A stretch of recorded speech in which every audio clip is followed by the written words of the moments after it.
That was flamenco sketches from Miles Davis's recording, Kind of Blue, which I was thinking about this a lot, and had a chance to reunite with Erik a little over a year ago in Kansas City. And I left U City right when Erik was ascending in the band and in the high school and everything. And I only knew him briefly. And then by the time I got back to St. Louis, Erik, as well as everybody else, had left long ago. So I think, but I got this great chance to reunite with Erik.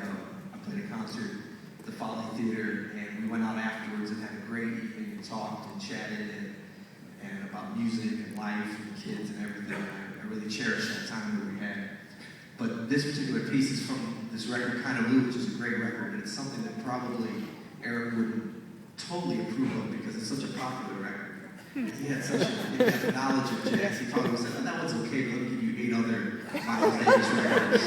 And he really went in depth in that same kind of a sound. So anyway, that's for Erik.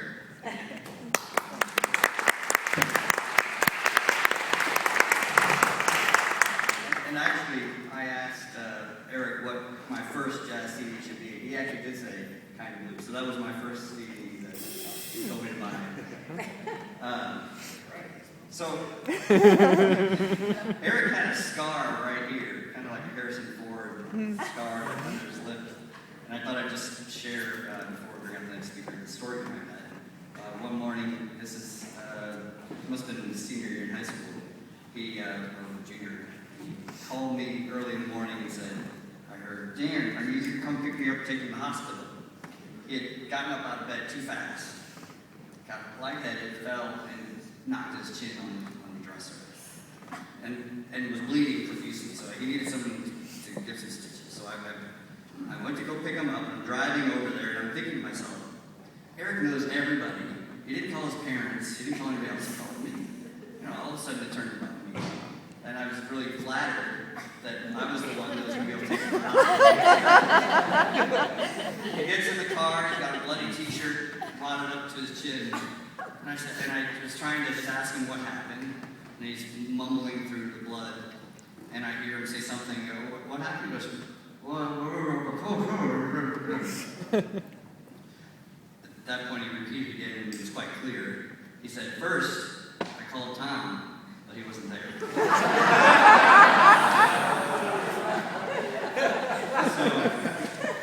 this is Tom's cue.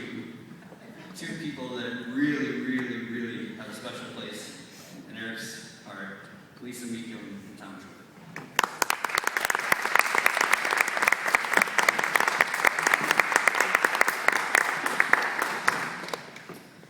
Well, I thought as long as we were all here, especially Peter, I'd set the record straight, because I was in jazz band with these guys and played piano with Peter, and I taught him everything he knows.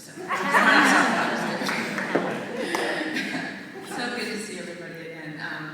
I have to come up first because I'm trying really hard not to cry. So, my name is Lisa Meekum, and I think that the last time I was on stage in front of many of you, I was actually on stage with Erik because we were performing in the U City High musical West Side Story. I was Anita, and he was Riff. We were opposing, New York gangs, but really we were girlfriend and boyfriend as we'd been for much of my senior year in high school. I recently pulled out this old shoebox that I keep in my garage, and it's full of lots of notes that I got during those years. These folded up squares of notebook paper that have been opened and closed so many times, they're sort of framed at the edges. But I think I collected almost every note that Erik gave me, and they were pretty typical at that time, funny and overwrought with emotion. I love you, sorry, I love you, I'm sorry. You know how it goes in a typical high school relationship. Revisiting my time with Erik then is like returning to a specific snapshot of time. It was a time of typing notes to him after I finished my assignments in typing class, going to the Esquire movie theater for date nights, and listening to Ella Fitzgerald cassette tapes as we drove around in the LeBaron convertible. Erik and I reconnected as friends a few years later during the Secret Cage of Man days, and those were seriously some of the best days of my life. I swear, if the internet and YouTube had existed then, Erik, Miguel, Eddie, Andy, Josh, and Matt would have been world famous for their antics both off and on stage. I loved being around these guys because not only were they a ton of fun, but they were operating at a high level of fellowship.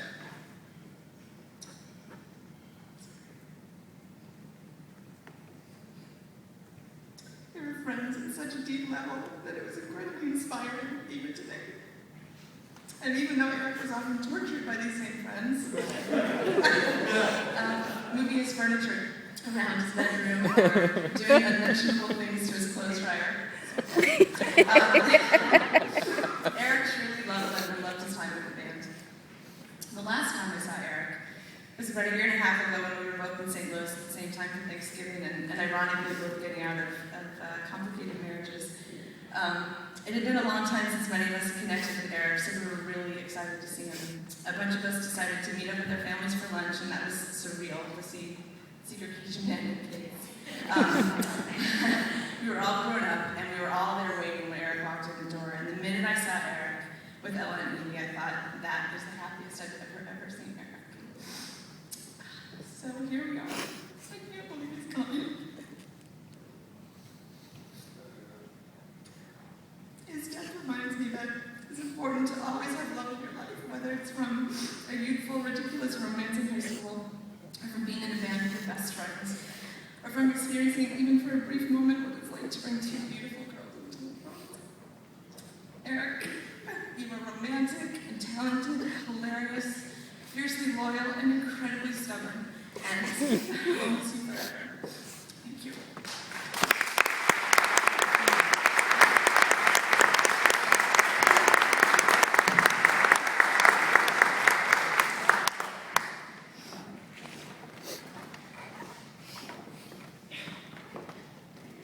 Good afternoon. So, first I want to ask your indulgence for the occasion of time for that. I don't know if I'm going to be able to keep it in check quite to the extent that some of these other folks have done such a good job of doing. So, bear with me. I knew this would be tough, but it's a little bit tougher than I had estimated it to be. It's helpful that I can't really see any of you. I just wanted to make a quick comment. I think, obviously, music is such an important part of who Erik was. And I just think, just sitting here listening to the music, you get transported. And just puts it in real clear focus why he was such a big fan of jazz. These guys are amazing, and I think, the best tribute, to his passion for that. It's to sit here and forget why I'm here for a quick minute.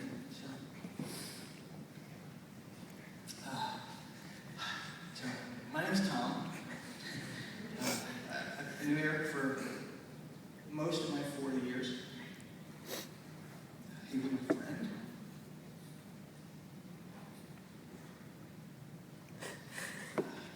Good friend.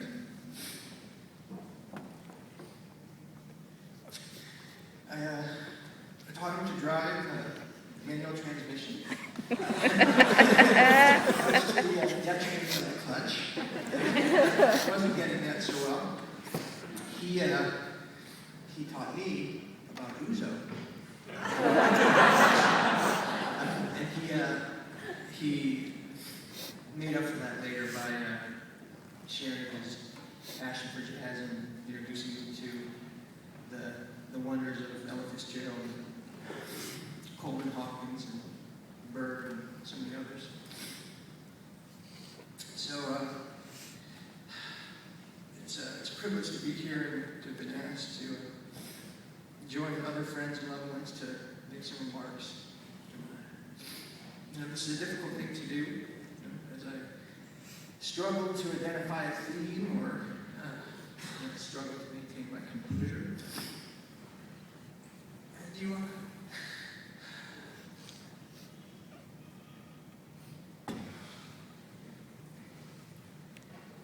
We invite in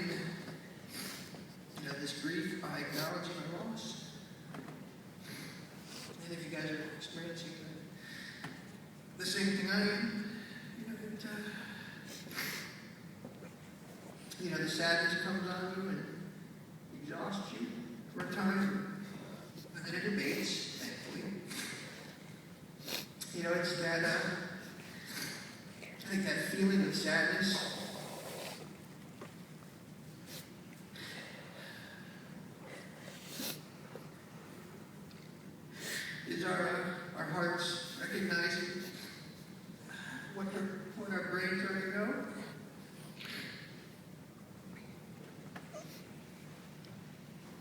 And Eric's left. And you know, when that sadness abates and he washes out, and you know, the thing that offers comfort and smiles even, and even some moments of laughter and levity, you know, those things stand in sharp relief. Those are all the good times and all the great memories. And it's those memories that, you know, have me reverse engineering all the things that made Erik Erik. Erik with a K. And it's our memories of Erik that we'll keep coming back to. It's those times when the best qualities were on display. Erik was the first person I ever saw send back a bottle of wine.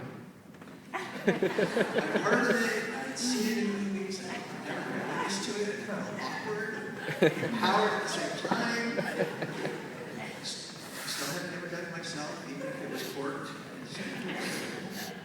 But, you know, he taught me, I coached him, we learned together what friends do.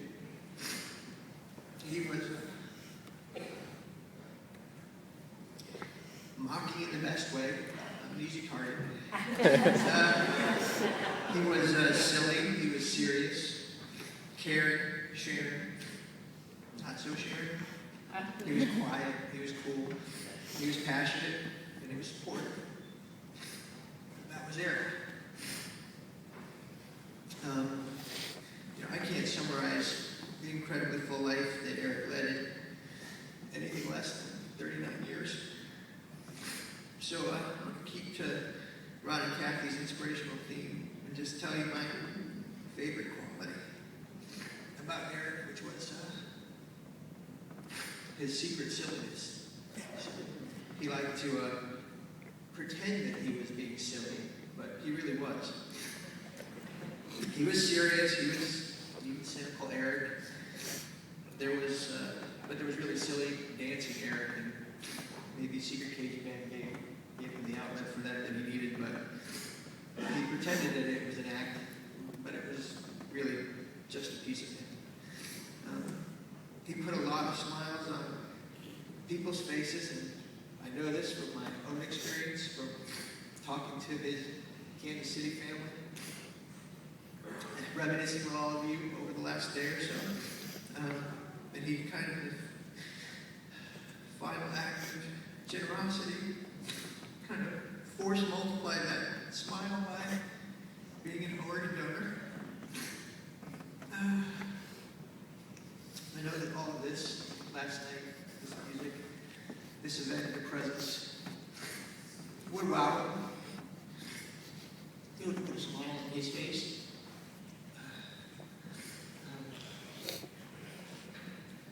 So he was my friend. He made me laugh, sometimes at myself, but mostly with him. We grew up together. And I'm heartbroken. We are going to be getting any older together.